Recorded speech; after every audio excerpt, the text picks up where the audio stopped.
Tell them say they've been taking the slaves go America. Authorities took America. And I tell them say they no die. Kodi karami mubone sala chanfo mungati kopa amfete yiri yangu kami toni anriki ya o ambamo bone cha muno kushoto runda kanso itama. In many ways, this was the beginning of Opala's quest. These people of Tasso had always known Bunce Island to be a slave port, but of the slaves' fate, they knew nothing. Some thought they were taken north to Europe, where they died of the cold, or that they were fattened up like cattle to be eaten. Opala told them what he knew and promised to find out more. He would spend days at a time on Bunce, combing the surface for artifacts. Carefully, he mapped out the locations of buildings, deduced the methods of the slavers, and pored over their records until a picture of the slave trade emerged. Of course, at first I had no idea there was a Gullah connection to Sierra Leone. But in 1977, I began to do research on the ruins of the English slave trading fort at Bunce Island, which is 15 miles up the river here. We're dealing with a very, very large slave trading operation, which was essentially specialized in sending slaves from the rice-growing area with rice-growing know-how to the rice plantations in South Carolina and Georgia. The slave trade corrupted the whole fabric of African life. In England, the owners of Bunce Island grew wealthy, exploiting the African tribal conflicts. Their agents on Bunce lived in a kind of pseudo-luxury, paid for with human souls.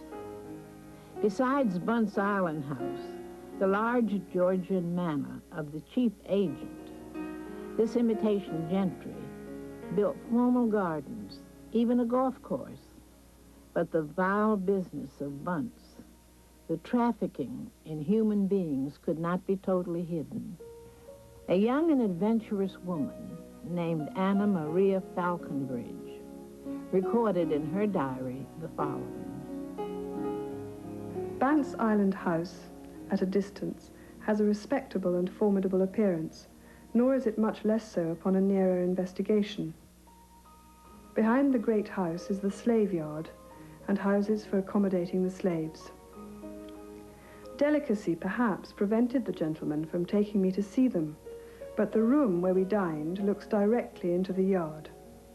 Involuntarily, I strolled to one of the windows a little before dinner, without the smallest suspicion of what I was to see. Judge then what my astonishment and feelings were at the sight of between 200 and 300 wretched victims, chained and parcelled out in circles, just satisfying the cravings of nature from a trough of rice placed in the center of each circle. Offended modesty rebuked me with a blush for not hurrying my eyes from such disgusting scenes, but whether fascinated by female curiosity or whatever else, I could not withdraw myself for several minutes. Be assured I avoided the prospects from this side of the house ever after. The suffering in the slave yard was only a prelude to what the African slave had in store. When a slave ship was ready to depart for the New World, the slaves, naked and chained together, would shuffle out of the slave yard through this gate, down to the jetty. This was the last of Africa they would ever touch. Ironically, among the slave ship captains employed in the Bunce Island Charleston trade was one John Newton. In later years, he denounced slavery, became a clergyman in England, and wrote a song that would give strength to many he had helped enslave. Amazing Grace.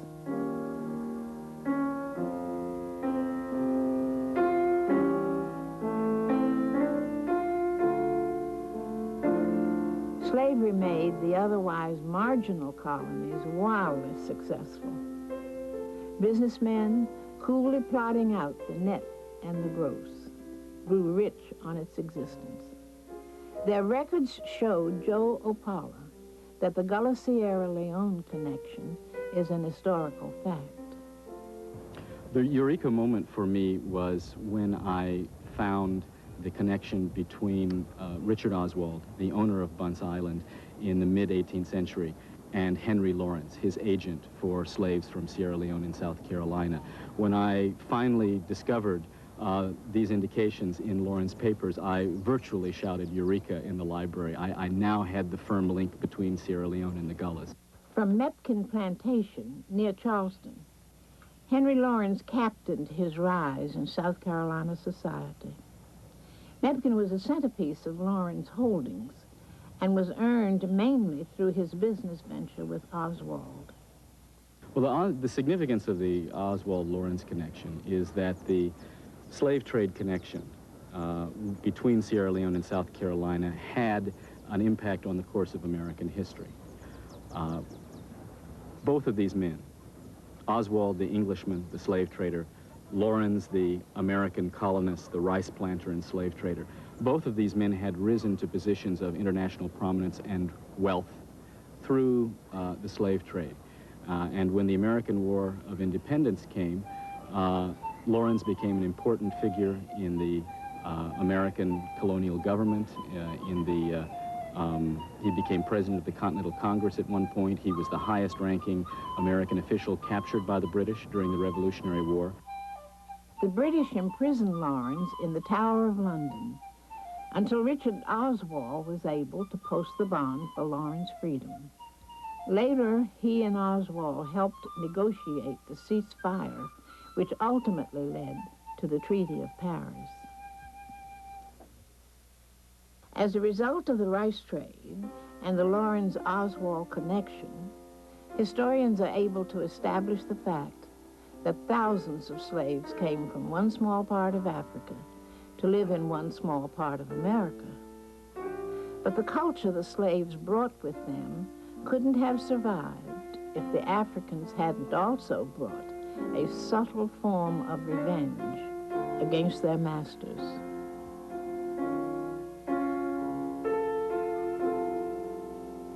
The Gullahs have been able to preserve more of their African cultural and language heritage than any other group of African Americans, really because of climate and geography. The same conditions that made South Carolina, or coastal South Carolina and Georgia, an excellent place for rice cultivation, also made it an excellent place for the spread of tropical diseases brought from Africa. Although the rice cultivation was extremely lucrative from the standpoint of the white masters, it also made the disease environment, made it impossible for the Europeans to live there and prosper in large numbers. This was the only area where black people, African slaves, were often the overseers and the farm managers, simply because white people could not live in what was essentially an Africanized environment. While the whites abandoned the low country because of their health, many blacks, refusing to bear the burden of slavery, also fled. The most well-known route to freedom was north along the Underground Railroad, but many Gullah went south to the wilderness of Florida. They joined with another dispossessed people, the Seminole Indians. The former slaves became known as Seminole Negroes. They kept alive their distinct language and culture, even cultivating rice. They also became a nation of black warriors, taking arms against their former masters. In the 1830s and 40s, the Second Seminole War pitted them against the United States government. So in that corner of the U.S., in tropical Florida, there was an African frontier. The blacks were able to escape into that area, set up successful communities based on rice agriculture, and resist the whole force of the United States military for several decades. In fact, the commanding general in the Second Seminole War wrote back to Congress and said, "Gentlemen, be assured that this is a Negro and not an Indian war." It was a drawn-out, bloody conflict, unequaled in America, until Vietnam. Only when the Seminoles agreed to leave Florida did the hostility end.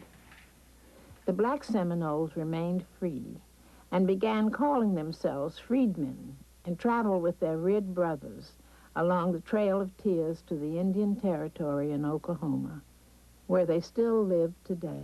What is amazing is the black Seminoles in Oklahoma have, since that time, retained their special identity as Seminole freedmen, which is what they call themselves today. They've retained a separate identity, and they've retained much of their Gullah language and culture. Up until the last generation, they were still speaking Gullah in isolated rural farmsteads in Seminole County. People in their 40s can still remember their grandparents speaking Gullah and can still remember a lot of Gullah phrases. They've also retained a rice diet almost identical to that of the Gullahs in South Carolina and Georgia, and for that matter to people here in Sierra Leone. While some Gullah, like the black Seminoles, fled white civilization, others, some who were even prospering in the antebellum white society, returned to Africa. There was a lingering dissatisfaction, and there was still a desire to go back to the continent and contribute and maybe feel a little much more at home. The study of blacks returning to Africa in the 19th century drew Sierra Leonean historian Alpha Ba to Charleston. Ba has followed the careers of these people, including Charlestonian Edward Jones and his return to Sierra Leone. Well, we are where the J.O. Jones famous hotel used to be. J.O. Jones happened to be the father of Edward Jones, and this is the site of the old hotel, which was one of the most famous hotels in the 19th century, Charleston. Edward Jones was one of the first black graduates from maybe a predominantly white institution in the United States, Amherst College in Massachusetts. And of course, from there, he, with his degree, with his bachelor's, he found out that he needed to do something more. And by the late 1830s, he found himself in Freetown, primarily as a school teacher and a preacher. And I guess by 1841, he became the first black principal of Forobe Christian College, which later on became Forobe College, maybe one of the first, if not the first, institution of higher learning in black Africa.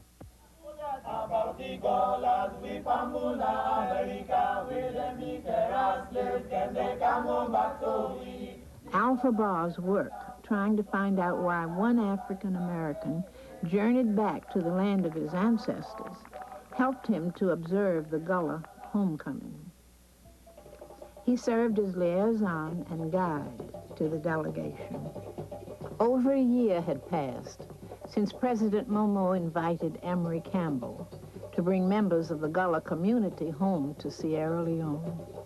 For President Momo, this was a chance to show thanks for his visit to South Carolina and to Penn Center, the visit that first brought public attention to the remarkable connection. Well, it cannot be anything short of thrills and excitement. It is always a very, very good feeling for one to be able to discover one's lost parents. And I think this is how Sierra Leoneans see it. So it is great satisfaction and great pride and great happiness for all of us.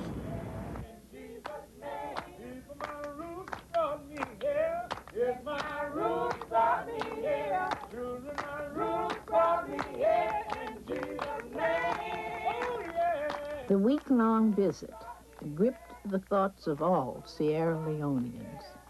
The government honored the Gullahs as state guests, and the Sierra Leoneans embraced them as cherished family. Evenings were reserved for state dinners. The Gullahs ate African foods, talked with African people, and listened to African music beneath bright African stars.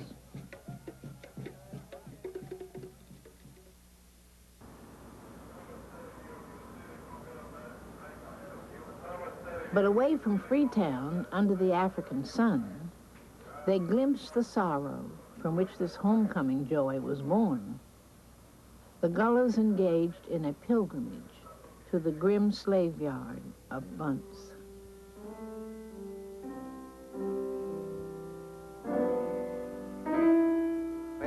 purpose of going there, but at the same time, the emotion didn't really start while you're going on the actual trip until you actually got on the island, and that's when it hits you like this was a special island, not an island to go visit your cousin at or something. This is a special island, and it held special memories for some people, and it meant special thing to others.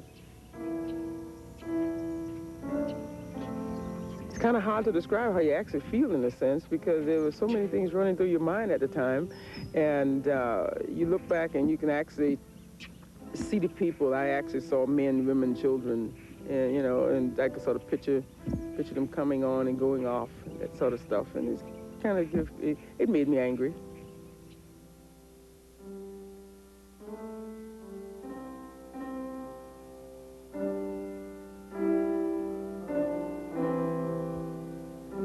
It was anger at first, and then, you know, it really questioned human values of how can some people do certain things to certain people and still be comfortable with it, especially with what they call the two-tier setting on Bunch Island. In one instance, you had a lavish house with a lavish living style. 20 feet away, you had people in chains who were eating rice out of a trough. And there's something, to me, it seemed to be inhuman about that.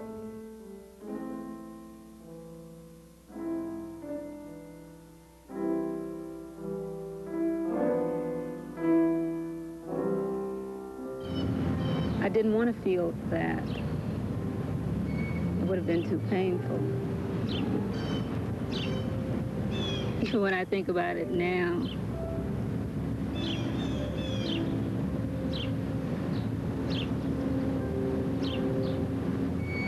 but I try not to really feel it. And I didn't want to do it then. But since I got back, every time I think about it, this is what happens.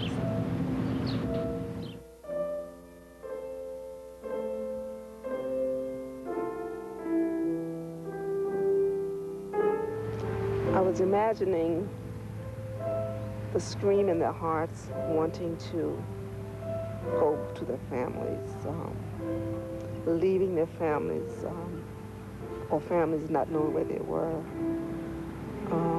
not knowing where they were going to go.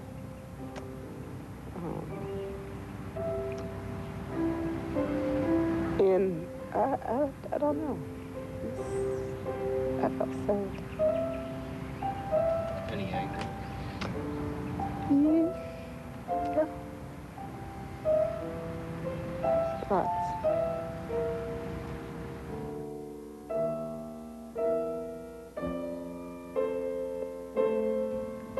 Well, I feel that day when we were in Bunce Island and thinking of what they went through, you know, and the fact that, you know, in my mind I can't even imagine some of what they probably went through, but just, you know, just trying to imagine some of it.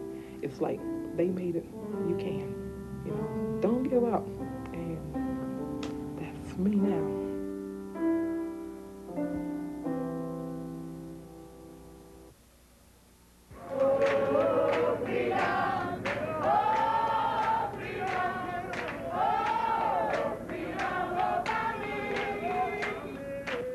Afterwards, on the ferry ride back to Freetown, the tension created by the walk through the slave yard was broken only by song, as Africans and African Americans shrugged off their pain. I was very surprised at my reaction, and when we got to the ferry, I knew that there was a way out, and I just said, "We escaped, we escaped." And then I started to sing, "Oh, freedom," and everyone took it up.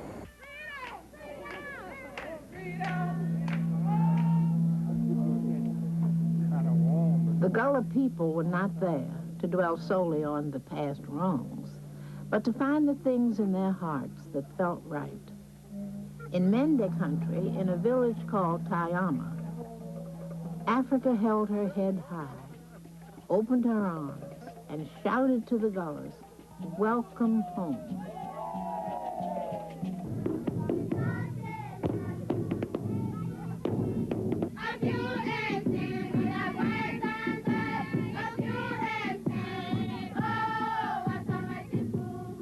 I tried to tell my wife, describe that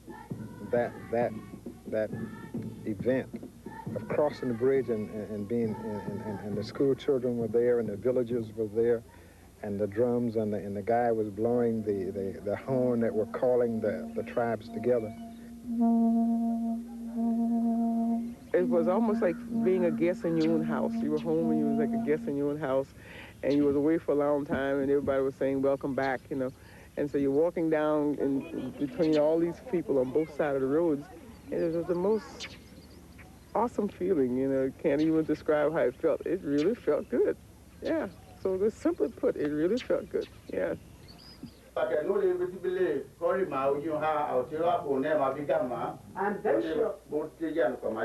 I'm very sure all bands of curry. And it was strange because I knew I would look like them, but they never thought we would look like them. Because they kept saying, oh, you look just like us, and they would touch our hair. Your hair is like mine, yeah. Yeah.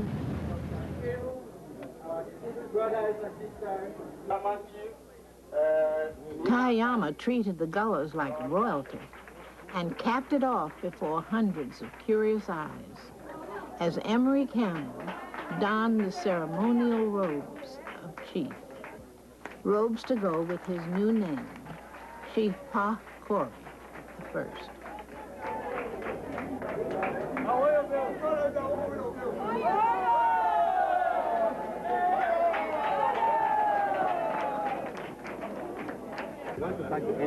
Okay.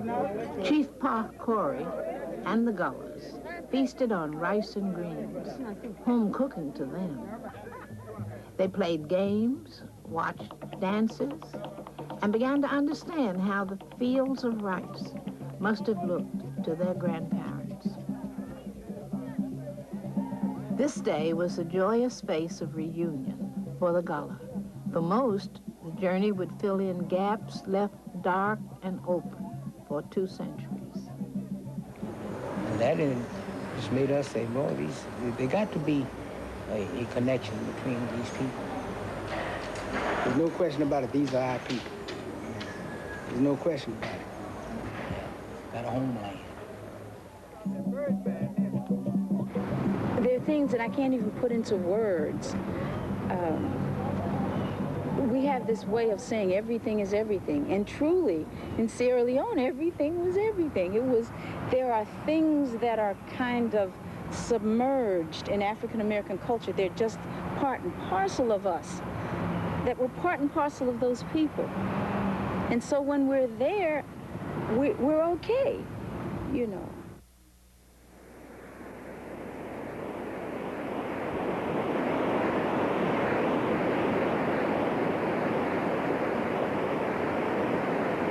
Without a doubt, a lot of wounds were healed in my soul, having gone back and had a chance to see perhaps where my ancestors came from, having had a chance to meet with my brothers and sisters there and being greeted, and being loved. The main wound that's healed, I think, is the fact that now I know there's a place that I can go and call home. I know where home is now. And before then, somebody had described a Negro in America as a person without roots. But now, you know I have roots, so that's been healed.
water continues to transform the Kimberley today with ferocious tides that tear away at the coastline.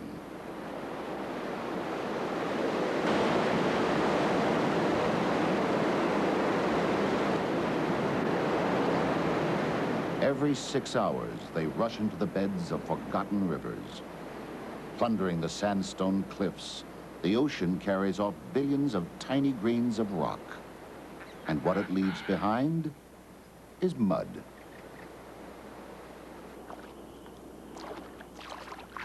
A curious link to those first creatures that ventured out of the sea, the mud skipper is a land-loving fish. On the mudflats, it must keep a wary eye out for enemies.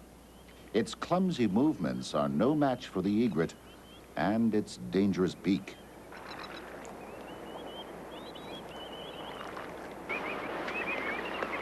With every tide, this muddy plain called Roebuck Bay attracts hundreds of thousands of birds. They follow the water out, looking for stranded fish and crustaceans, and retreat when it returns.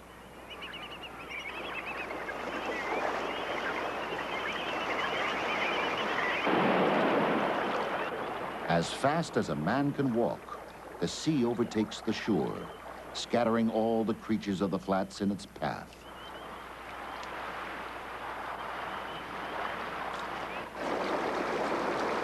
A school of mullet leap to escape a shark or sea snake in the murky torrent.